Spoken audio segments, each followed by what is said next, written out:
Hello everyone, welcome back to our channel. अगर आप हमारा चैनल फॉलो करते हैं या हमारे पहले के वीडियोस देखे हैं तो आपको पता ही होगा कि मैं और अनामिका हम लोग सितंबर में यूके आए थे।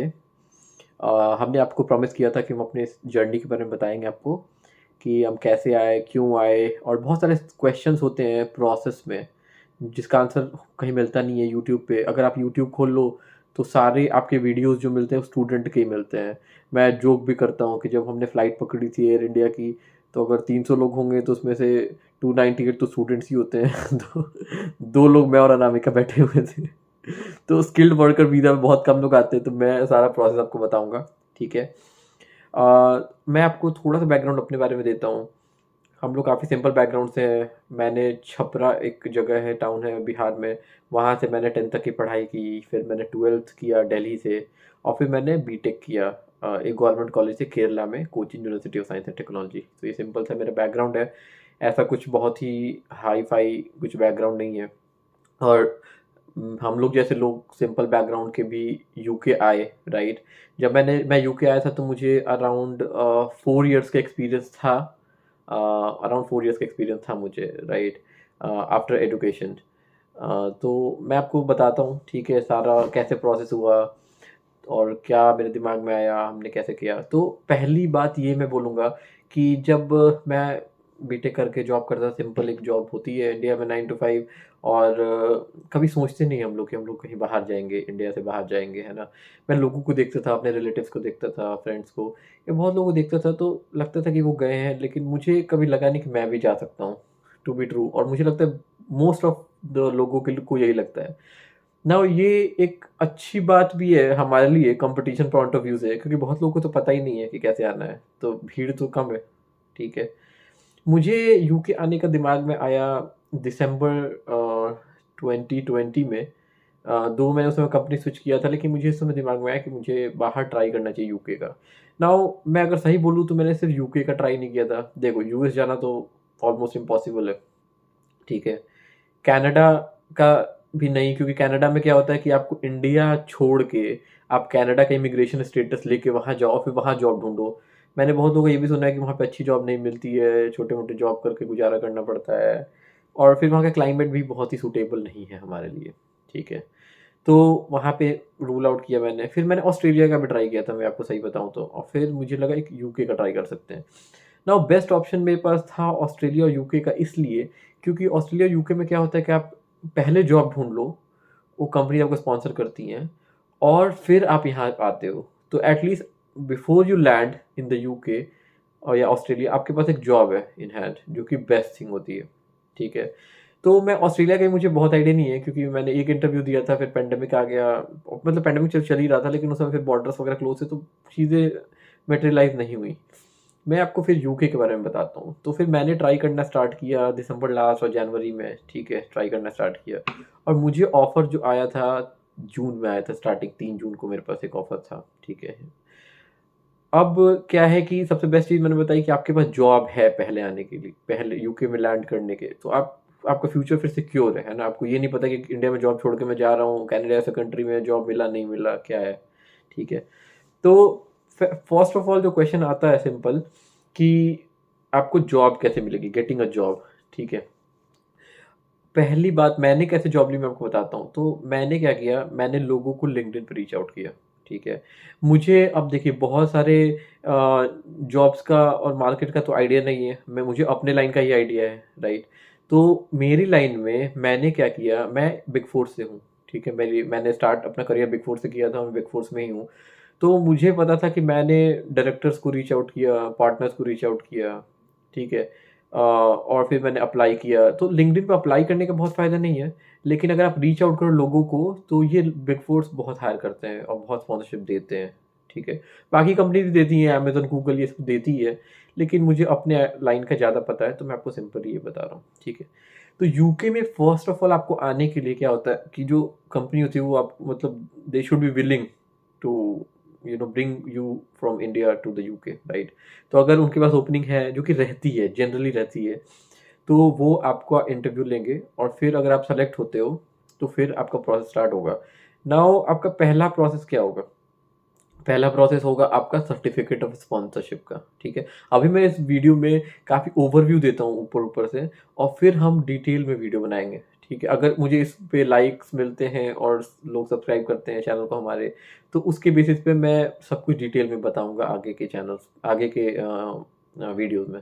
ना पहला होता है क्या, सर्टिफिकेट ऑफ स्पॉन्सरशिप।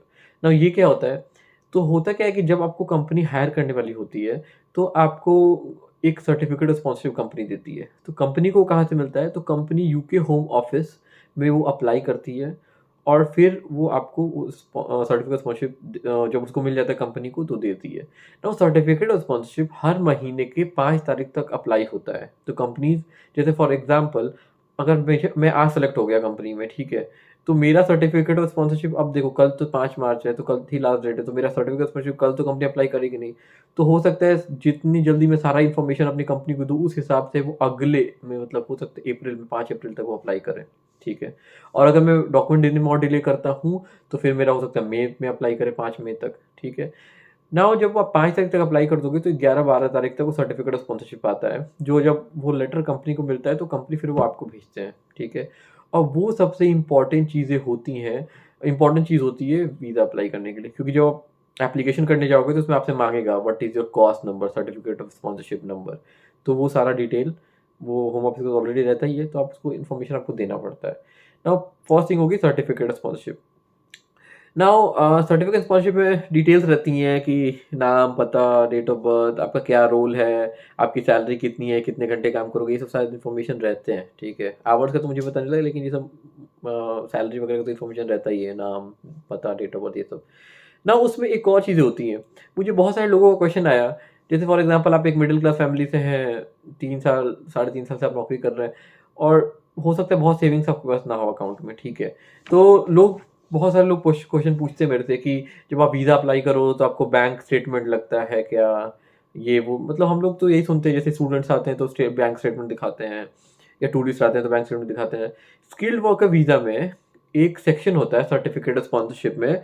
अब मुझे एग्जैक्टली तो नहीं याद है उसका क्या टाइटल होता है, लेकिन उसमें होता है क्या कि उसमें जब अप्लाई करती है कंपनी, तो उसमें क्वेश्चन पूछा जाता है कंपनी से, होम ऑफिस पूछती है कि अगर आपका बंदा या बंदी कोई आ रहा है किसी दूसरे कंट्री से, या और उसका डिपेंडेंट आ रहा है, तो क्या आप उसको मेंटेन करोगे जब तक उसको सैलरी नहीं मिलती है। मतलब फॉर एग्जांपल, अगर आप आज लैंड होते हैं, आपका जॉब 10 दिन बाद स्टार्ट होता है, तो फिर आपको 1 महीने बाद सैलरी मिलेगी, राइट, मतलब at the end of the month basis कि आप कब ज्वाइन करते हो कंपनी। तो उतने टाइम तक आपका खाना पीने रहने का मेंटेनेंस कौन करेगा, ठीक है। ये सवाल पूछती है। अगर उसमें कंपनी बोलती है कि हम करेंगे, यस, उसमें टिक करता है यस, तो फिर जब आप वीज़ा अप्लाई करोगे, तो उस एप्लीकेशन फॉर्म में ये पूछा जाता है कि आपके कॉस्ट में लिखा है कि आपको कंपनी मेंटेन करेगी। अगर आप फॉर्म में भरते हो यस, तो आपको बैंक स्टेटमेंट देने की ज़रूरत नहीं है। फिर आपको बैंक स्टेटमेंट देने की ज़रूरत नहीं है, वो समझ जाएंगे कि आपकी कंपनी आपको करेगी, ठीक है। ये सबसे one of the most important thing certificate of sponsorship में होता है। नाउ सेकंड चीज़, फिर हम आगे क्या होता है, फिर हम वीज़ा अप्लाई करते हैं, ठीक है। वीज़ा अप्लाई करने में बहुत सारे क्वेश्चंस होते हैं, मुझे अब एग्जैक्टली याद नहीं है, मुझे अपना देखना पड़ेगा फॉर्म, लेकिन बहुत सारे क्वेश्चंस होते हैं आपके बारे में, आपके पेरेंट्स के बारे में, सब कुछ होता है, ठीक है। तो एक और चीज़ मैं बताता हूँ, पेरेंट्स तो मेरे फादर और मदर की डेथ हो गई है, तो मैंने, और उसमें पूछते हैं फादर का नाम क्या है, डेट ऑफ बर्थ क्या है, नेशनैलिटी क्या है। अब मेरे पास उनका कोई डिटेल था नहीं, मैं दिल्ली में था और डेथ हो गई है फादर मदर की दोनों। तो मैंने उसमें लिख दिया तो उसमें एक और ऑप्शन आता है कि I don't have my parents details, उसमें ये भी टिक कर दिया था मैंने। फिर बाद में जब अप्लाई किया, तो मुझे डर भी लग रहा था, क्योंकि मेरे पासपोर्ट में तो नाम दिख रहा है पापा का, मम्मी का, तो फिर मैंने लिख दिया डिटेल्स नॉट अवेलेबल। तो मुझे थोड़ा डर भी था कि कहीं रिजेक्ट ना हो जाए, कहीं क्वेश्चन फर्दर ना पूछें, बहुत डर भी था। लेकिन ऐसा कुछ हुआ नहीं, भगवान की दया से वीज़ा हमारा तो आ ही गया था। तो ये सब तो बहुत आपको डरने की ज़रूरत नहीं है, मैं ये भी बोलूँगा। सिंपल क्वेश्चंस होते हैं, आंसर करो, लॉजिकल चीज़ें होती हैं। तो इतने घबराने की बात नहीं है। और दूसरी बात ये है कि जब मैंने अप्लाई किया था, तो मैंने अनामिका के साथ ही अप्लाई किया था। तो अनामिका का डिपेंडेंट वीज़ा था, मेरा स्किल्ड वर्कर वीज़ा था, तो डिपेंडेंट वीज़ा। तो फिर क्या होता है कि अनामिका के फॉर्म में पूछा था उससे कि आप हैं, तो आपके, हाँ, मतलब पार्टनर का डिटेल्स, तो मेरा मेरा सर्टिफिकेट स्पॉन्सरशिप अनामिका में भी लगा था। मेरा नेम, मेरा वीज़ा एप्लीकेशन नंबर, ये सब कुछ डिटेल्स जो है अनामिका के फॉर्म में भी लगा था। अ, और एक और चीज़ है, अनामिका का जो ऑफिशियल नेम है, उसका नाम अनामिका ही है, कोई सरनेम वो लगाती नहीं है। तो अनामिका ही है हर जगह सर्टिफिकेट पे। अब यूके में क्या रूल है कि लास्ट नेम यहाँ हर जगह मैंडेटरी होता है, ठीक है। तो हम जब वीज़ा फिल कर रहे थे फॉर्म, तो अनामिका का ये भी एक चैलेंज आया था। तो हमने क्या किया था कि फर्स्ट नेम और लास्ट नेम में अनामिका अनामिका ही भर दिया था, ठीक है। तब हम उसमें भी डरे हुए थे क्या होगा क्या नहीं होगा, ब्ला ब्ला ब्ला। लेकिन चलो भगवान की दया से उसका ही वीज़ा लग गया। तो मतलब ये सब सिंपल चीज़ें हैं, ज़्यादा स्ट्रेस लेने की ज़रूरत नहीं है, वो लोग भी काफ़ी समझदार हैं, ठीक है। तो ये वीज़ा का ही मैं आपको डिटेल में बताऊँगा, क्वेश्चंस क्या आंसर करना है। मतलब आंसर तो चलो आपके ही होंगे, लेकिन मैं आपको समझा सकता हूँ क्वेश्चंस का क्या मतलब है और क्या आपको भरना चाहिए, है ना? आगे फिर जब वीज़ा आप अप्लाई कर दोगे, तो वीज़ा जो है, एक और क्वेश्चन उसमें बड़ा इंपॉर्टेंट सा रहता है कि आपका वीज़ा स्टार्ट कब होता है, ठीक है। तो मैंने क्या नोटिस किया, जब आप फॉर्म भरते हो, ठीक है, जब आप फॉर्म भरोगे तो आपसे पूछेगा इंटेंडेड डेट ऑफ ट्रैवल, कि आप कब, मतलब एक टेंटेटिव डेट होगा ना कि आप कब ट्रैवल करना चाहते हो, उस हिसाब से ये लोग वीज़ा लगाते हैं। तो मैंने डाला था 25 अगस्त, तो मेरा वीज़ा जो आया था उसमें था, मेरा वीज़ा स्टार्ट हो रहा था 25 अगस्त को ही, ठीक है। नाउ जो वीज़ा का स्टिकर स्टिकर लगता है आपके पासपोर्ट पे, तो उसमें क्या होता है कि वो 3 महीने के लिए वैलिड होता है, ठीक है। तो मतलब आपका यूके वीज़ा जो है, जो आपके पासपोर्ट पे लगा, वो 3 महीने के लिए वैलिड होता है। और फिर क्या होता है, जब आप आते हो यूके, तो फिर आपको एक बीआरपी, बायोमेट्रिक रेसिडेंस परमिट, ये लगता है, ठीक है। और ये मिलता है, ठीक है, गवर्नमेंट आपको इशू करती है। तो जब आप फॉर्म भरोगे वीज़ा का, तो अगेन आपसे पूछेगा कि आपका बीआरपी कहाँ भेजें। तो मैंने अपना, मेरा ऑफिस है कनारी ऑफ लंदन में, तो मैंने वहीं के पोस्ट ऑफिस कर दिया था कि आप इस पोस्ट ऑफिस में भेज दो। तो मैंने वहीं से जाके कलेक्ट कर लिया था। तो वो, फिर वो उसमें एक्चुअली आपको होता है, पूरे आपके पीरियड का जो होता है, स्टे का जो परमिट होता है, उसी में होता है। फिर अगेन जब आप वापस कभी इंडिया जाओगे घूमने फिरने के लिए, तो आपको बीआरपी कार्ड लेके जाना है, ठीक है, क्योंकि आपका एक्चुअल वीज़ा तो वही है, बीआरपी है, क्योंकि मेन वाला तो जो पासपोर्ट में था वो तो 3 महीने के लिए वैलिड था, तो बीआरपी होता है मेन। तो ये सब ये भी चीज़ें मैं आपको सब डिटेल में बताऊंगा, ठीक है। उसके बाद से जब जब हो जाता सब कुछ, आप आ जाते हो यूके, ठीक है, यूके, तो इमिग्रेशन में क्या क्वेश्चंस पूछते हैं, बड़ा सिंपल सा ही होता है प्रोसेस। तो ये सब मैं आपको बताऊंगा, ठीक है। और फिर आगे का एक होता है फ्लैट लेना यूके में। ना ये ऐसा नहीं है इंडिया की तरह कि हम लोग गए 99 एकड़ पे ढूंढा और गए और रेंट एग्रीमेंट बनवा लिया जाके और हो गया, ठीक है, ऐसा सिंपल सा नहीं है। यहाँ पे बहुत सारी एजेंसीज होती हैं जिनके थ्रू घर लेना पड़ता है। ये सारा प्रोसेस भी मैं आपको डिटेल में बताऊंगा, ठीक है, कैसे फ्लैट लेना है, क्योंकि इस पे कुछ इन्फॉर्मेशन मुझे उतनी मिली नहीं गूगल पे, ठीक है, सारा स्टेप्स होता है, ठीक है। और फ्लैट मिलने के पहले भी एक वो और सबसे इंपॉर्टेंट चीज़ है, गेटिंग अ बैंक अकाउंट, कि बैंक अकाउंट कैसे खुलवाए। मैंने तो बड़ा स्ट्रगल किया था। इवन जब मुझे फ्लैट मिल गया था, तो फ्लैट मिल गया था, तो डिपॉजिट देना पड़ता है। तो डिपॉजिट देने के लिए भी मेरा कार्ड पता नहीं क्यों डिक्लाइन हो रहा था, उनके वेबसाइट पे इंडियन कार्ड ही था उस समय, तो डिक्लाइन हो रहा था। तो फिर उनको पैसा जाके बैंक अकाउंट में भी जमा कर सकते हो, लेकिन यूके में रूल है, अगर आपका बैंक अकाउंट नहीं है यूके में, तो आप पैसा ट्रांसफर नहीं कर सकते हैं। तो इंडिया में क्या होता है कि मान लो बेटा अगर पढ़ाई कर रहा है दिल्ली में, तो पापा गए, फॉर्म भरा, अकाउंट नंबर, पैसा भरा और अकाउंट में डाल दिया, ठीक है, 50,000 से ऊपर है तो पैन कार्ड के साथ भर के डाल दिया। और इंडिया, यहाँ पे यूके में ऐसा है ही नहीं। यूके में अगर आपके पास बैंक अकाउंट नहीं है, आप पैसा किसी को, ऐसा नहीं है कि आप गए, फॉर्म फिल किया और जाके पैसा डिपॉजिट कर दिया, ये है ही नहीं। तो उसमें भी काफ़ी स्ट्रगल हुआ था बैंक अकाउंट खुलवाने में। तो ये भी एक बड़ा इंपॉर्टेंट क्वेश्चन है, इस पे भी हम आंसर आपको करेंगे, ठीक है। एक और क्वेश्चन होता है आईएचएस का, ठीक है। अब आईएचएस का एग्जैक्ट फुल फॉर्म तो मुझे नहीं याद है, हेल्थ सरचार्ज मुझे याद है, एचएस का, ठीक है। तो आईएचएस का भी डिटेल्स होता है कि कितना मतलब भरना होता है। तो ये सब भी मैं आपको डिटेल सब बताऊंगा, ठीक है। तो ये एजेंडा पॉइंट्स है, और ये वीडियो तो एजेंडा पॉइंट्स के लिए मैंने बनाया है, ठीक है। तो आप हमें कमेंट करके बताइए, ठीक है। अगर आपके पास और भी कोई क्वेश्चन है तो आप कमेंट करिए, पूछिए हमसे, है ना, हम आपको बताएंगे। हम आपको ये भी बता सकते हैं कि इंडिया से क्या लाने की ज़रूरत है यहाँ पे यूके में।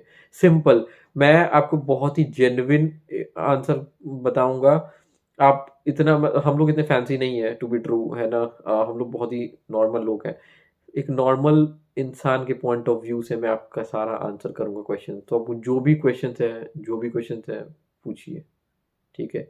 हमें कमेंट करके आप क्वेश्चन पूछिए और हम आपको सब आंसर करेंगे। और भी एक दो चीज़ और मेरे दिमाग में आ रही है कि जैसे यूके इंग्लिश स्पीकिंग कंट्री है, तो यहाँ पे आपको कैसे दिखाना है कि आप एक मतलब इंग्लिश बोल सकते हैं, इंग्लिश प्रोफिशिएंसी आपको दिखाना पड़ता है वीज़ा एप्लीकेशन में। एक और चीज़ है, आपको इंडिया से आ रहे हो, तो इंडिया एक ऐसी कंट्री में है जहाँ पे ट्यूबरकुलोसिस टेस्ट करा के आना पड़ता है इंडिया से कि आप you are free from TB tuberculosis, है ना। तो ये सब बहुत सारी चीज़ें मैंने लिख रखी है, मैं सब कुछ डिटेल में बताऊंगा। अगर कुछ क्वेश्चन और है आपके पास तो आप पूछिए हमसे, ठीक है, कमेंट करके बताइए। और फिर हम लोग ये सीरीज स्टार्ट कर रहे हैं तो हम आपका सारा क्वेश्चन का आंसर करेंगे, ठीक है। Thank you so much guys, है ना। आप हमारे चैनल को सब्सक्राइब करिए और हम आपके यूके आने का ड्रीम पूरा करेंगे, क्योंकि पहला स्टेप जो है वो स्टार्ट होता है सोचने से कि मुझे आना है। क्योंकि जब तक मैंने भी नहीं सोचा था मुझे लगता था कि बहुत ही मुश्किल है, लेकिन पहला स्टेप स्टार्ट होता है सोचने से। तो सोचिए, आप आ सकते हैं। थैंक यू सो मच, फिर मिलते हैं नेक्स्ट वीडियो में।